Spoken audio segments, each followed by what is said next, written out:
Hey guys, good morning, it's Jen. Good morning, good evening. It is Thursday, July 18th, I believe. Um, and I'm late again. So I'm coming to you today with my 2-month surgerversary update, my 8 and 9 week update. So I'll just combine those all together and give you everything that's been going on. It's kind of at this point a whole lot of repetitiveness in terms of what I'm eating, and it doesn't change much. Restaurants are the same. I tend to just get an appetizer, and most of the time I'm bringing most of that home. It's still surprising to me when I'm full after 3 small meatballs or whatever it is that I'm having, and every now and then I can fit in more than I'm expecting to. So I guess that's just how it goes. I guess we can start off with the numbers. So I believe that the last time that I came to you guys, I was at 219.4 pounds. That was week 7. Week 8, I was 214.6 pounds, which is a loss of 4.8 pounds. And that was pretty, I think that broke my stall, if I remember correctly. My 2-month surgerversary, I was 211.2, which was another loss of 3.4 pounds, and was only a couple days after my 8-week update, or what should have been my 8-week update that I did not do. And then this week, I'm at 209.8, which is a 1.4 pound loss since my surgerversary date on the 14th. So 4 days ago. In total, since surgery, I have lost 28.6 pounds. Weird enough, it doesn't seem like much, but there are quite a few physical changes going on. In terms of pure poundage, it doesn't seem like a lot, or at least that number doesn't seem like a lot to me. I started out at on the day of surgery I was 238.4. Previous to surgery, I lost 36.2 pounds before. And then from my highest weight down 75.2 pounds. Is that enough numbers for you to keep track of? In total, because I count what I worked for before. 75.2 pounds. Pretty amazing. Most of the physical changes have happened since surgery. Shrinking through clothes. I'm currently solidly in a size 18, which is exciting because it means I can shop anywhere, although I'm not. Sorry, every time I do these videos, my nose starts to run. What the hell? Yeah, so most of the physical changes have happened since surgery. 28 pounds, I've shrunk. You know, in the 38 pounds that I lost before surgery, I maintained the size of clothes that I was wearing. There were very minor physical changes. Post-surgery, there hasn't been all that much weight loss in terms of pounds, but I have shrunk through 3 sizes, and nothing fits me anymore. So I've been going to the thrift stores and just buying 1 or 2 pairs of jeans at each size and wearing them to nauseam. So if you're looking at Jen lately, you're looking at a girl who wore probably the same thing yesterday. I'm just saying. That's just how it is. Until I get to a place where I can buy some quality clothing, and yeah.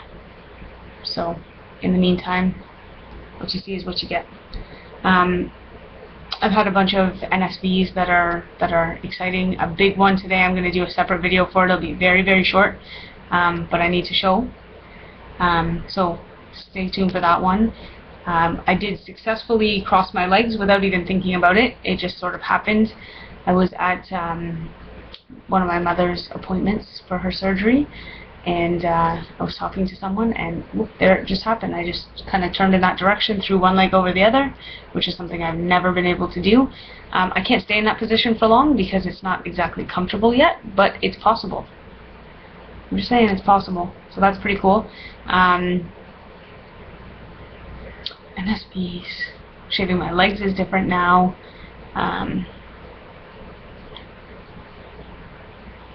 It's gonna sound weird, but me and my wife fit together better now, and like, you know, if we're cuddling up on the couch, it's just more comfortable. We can kind of lay side by side on the couch and not fall off, if you will, unless the dog pushes me off, which happens often. Yeah, so lots of little things. My pants are falling off all the time. My belts are on their last loop. I'm in the last hole on all my belts. Actually poked a new hole and put a smaller belt buckle on the one that I can interchange the buckles to try to tighten it up a little bit. I'm going to need to continue putting holes in that one, I think. Yeah, so some pretty great NSBs going on. I need to start listing them so I can remember when I'm on here. I did have a question asked of me, and I promised to share, so I'm going to do that in this video. I was going to do a separate video, but let's just do it in this video and combine it all together. So I was asked to show, one part of it was to ask to show what I eat, which I'm not going to do. The reason for that is that I'm not eating anything that anybody else isn't eating. At this point, it's about protein. In the morning, I have my Premier Protein Shake, which, let's be honest, they're not effing delicious, and I don't crave them. I'm just saying. But they are a necessity, and I knew before going into this that I was going to have to get those in, and they were going to be a reality of my future. So, girlfriend just chokes them down. I just get through it. I make sure it's cold, and I get through it as quickly as possible. The chocolate ones I'm actually really sick of right now, and it was really becoming a challenge to get them in. And I went to Costco yesterday, and they had vanilla. And the vanilla, surprisingly, oh, I got my little stall here. Are we back? Are we back?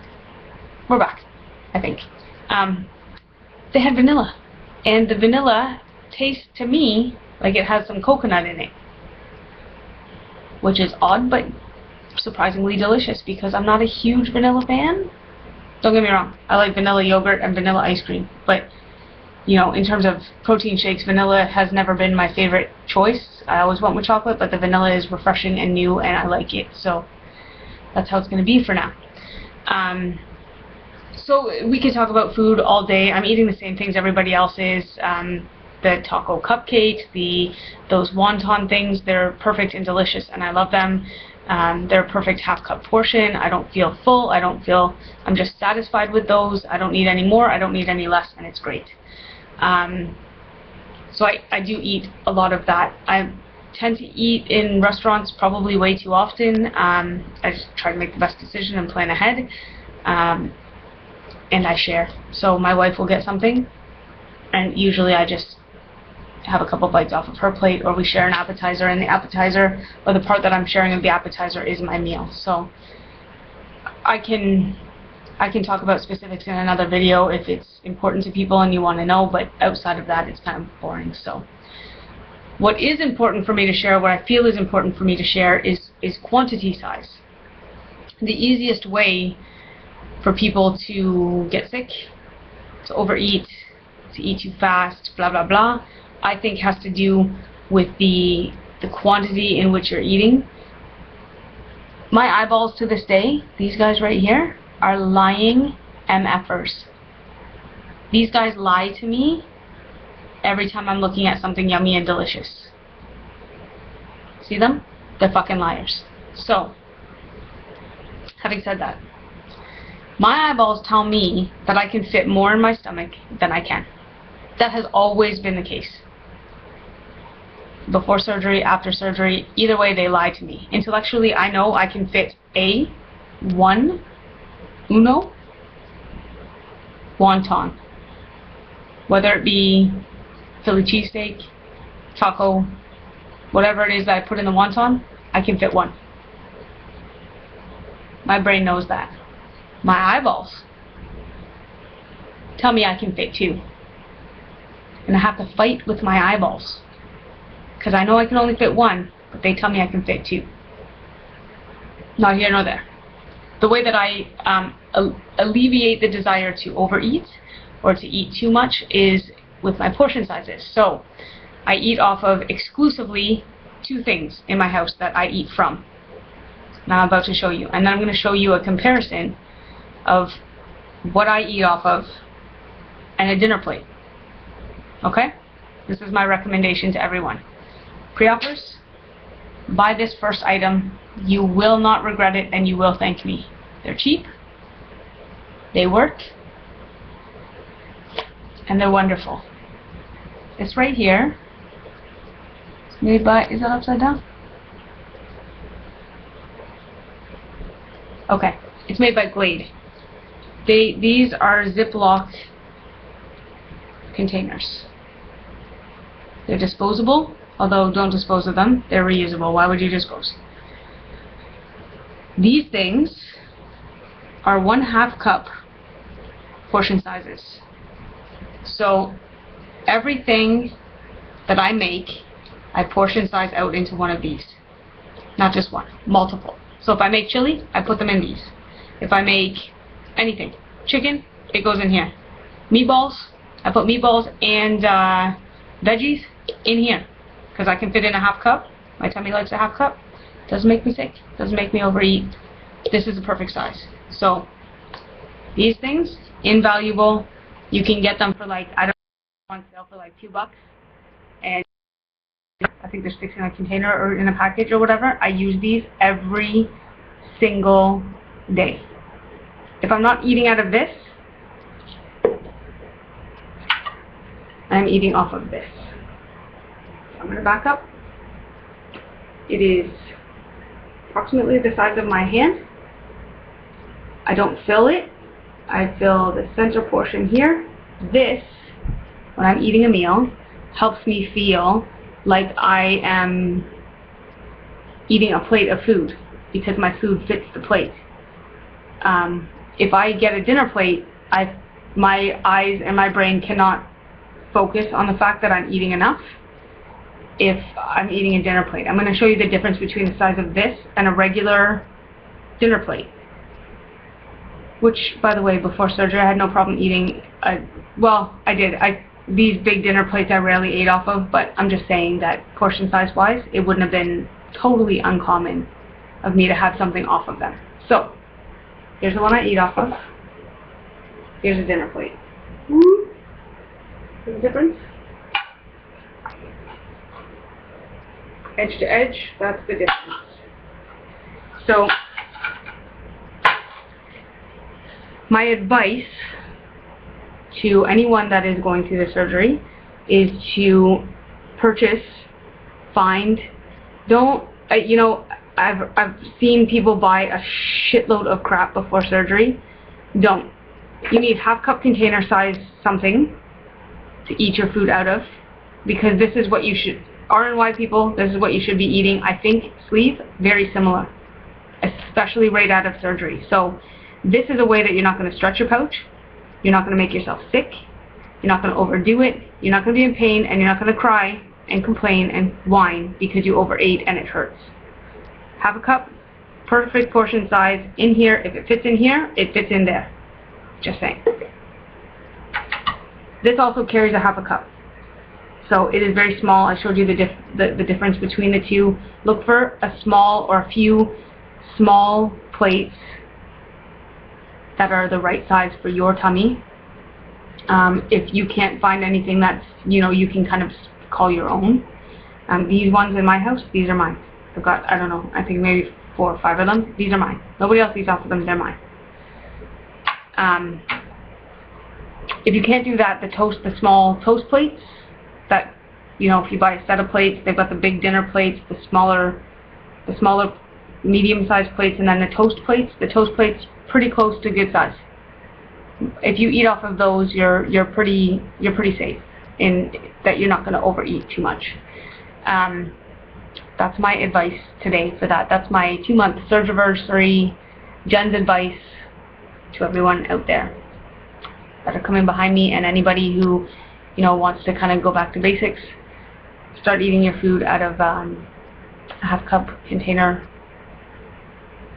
You won't overdo it, and you're not going to be hungry.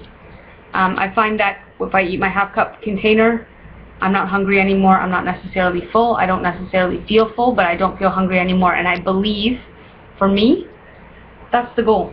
I don't want to feel hungry anymore. On that note, I think that's all I have to say. And, you know, because it's me, it's 15 minutes, so I'm going to stop here. Those are my numbers. Those are my sizes. That's what I eat off of. Love you guys. And I will, I'll be back later on today with a second NSB, huge Gen NSB. So wait for it. It's coming. Love you guys. Bye.